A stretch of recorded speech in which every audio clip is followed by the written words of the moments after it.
Good evening, or better, good morning. Indeed, we had a long and good and intense discussion about the situation in the Middle East. The overall position was very clear. Israel is a democracy attacked by Hamas, a terrorist organization. Israel has the right of self-defense in line with international law and international humanitarian law. There was a strong call from the leaders that Hamas must immediately release all hostages without any preconditions. And it was clear that through its terrorist activities, Hamas is also bringing harm to the Palestinian people. Hamas has provoked a humanitarian crisis in Gaza. For the Commission, it's very important that we continue to intensify our efforts to deal with the humanitarian crisis in Gaza. The aid needs to reach Gaza unhindered and quickly. The 56 tons of aid that our two first humanitarian flights brought to Egypt have now been delivered to Gaza. This is important, but of course, more is needed. We will have our next two flights. They are scheduled for today, Friday, and more are planned over the following days. Furthermore, we are progressing fast on the implementation of the additional 50 million euros of extra humanitarian aid for Gaza. You might recall the humanitarian aid for Gaza was planned 25 million, and a week ago approximately we tripled it to 75 million euros. Now these additional 50 million have to be implemented. Tomorrow we will sign contracts worth 40 million euros with UN agencies, and the other 10 million will be used for the air bridge flights that I just mentioned. We also discussed with leaders the real risk of regionalization of the conflict. We need to continue working intensively with partners. It was good to hear the intense outreach all the leaders described with different partners in the region, most importantly with Egypt. The current situation reinforces our determination to work on a comprehensive and mutual beneficial partnership with Egypt. We are in the course of developing the different elements of this partnership. It is important for us to have Egypt as a beacon of stability in that region. We also discussed the fact that the crisis has implications on the EU's internal security. Leaders described the rapid spread of online hate speech and terrorist propaganda, with the risk that this translates into violence and terrorist acts. With the terrorist content online regulation and with the DSA, we have tools.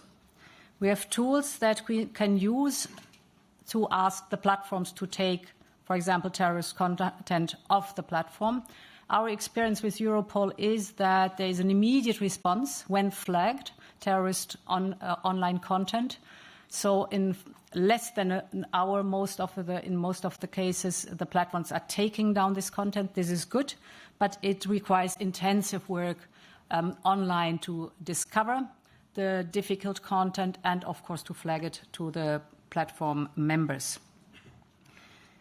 We also had a discussion that included the fact that a very significant increase in anti-Semitic acts is observed.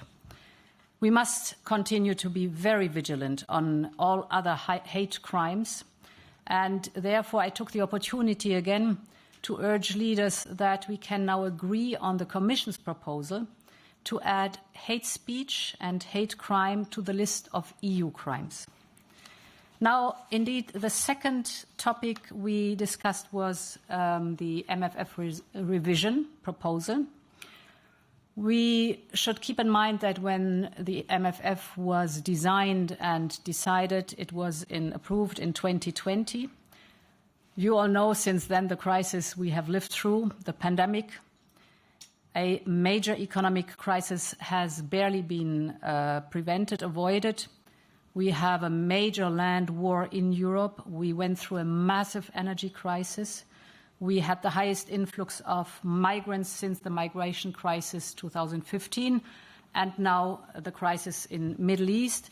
In other words, the world is a completely different place compared to 2020. We are fully aware that these crises do not only affect the limits of the budget of the European Union, but also the member states have a lot of constraints what that is concerned. We discussed the priorities. What are the priorities? Let me recall the most important one. Of course, it is the 50 billion euro support for Ukraine for the next 4 years. Second, migration is a priority. Migration needs a European response, and this needs funding. We have several times acknowledged the need for a comprehensive partnership with countries of origin or transit, and this needs funding too. But we also need additional financing for our growth plan, for example, in the Western Balkans, and of course for the border management for member states facing migratory pressures, and finally, last but not least, also for the pact the moment it is agreed. The third priority concerns natural disasters and humanitarian crises, the floods, the droughts, the earthquakes, the wildfires. You all were witnessing this. This led to the fact that now we are already using funds of 2024 to give relief to member states with these experiences of either natural disasters or humanitarian crises. So we need here an increase of the funding too. And the fourth topic is competitiveness. Here it's important to be very vigilant that we keep the clean tech industry in Europe. You know the pressures that are on the clean tech industry and the effects of the Inflation Reduction Act. The Inflation Reduction Act is relatively fast and predictable because it's tax breaks. We have therefore two elements that we can use on the European level, not having taxes on the European level. The one is state aid, and the other one is our proposal of STEP, a fund that needs an initial funding to be then leveraged and gives then the access to different European funds for companies that need an answer or an alternative for the Inflation Reduction Act. So these were very different topics that we discussed intensively today, and thank you for the moment. Thank you, President.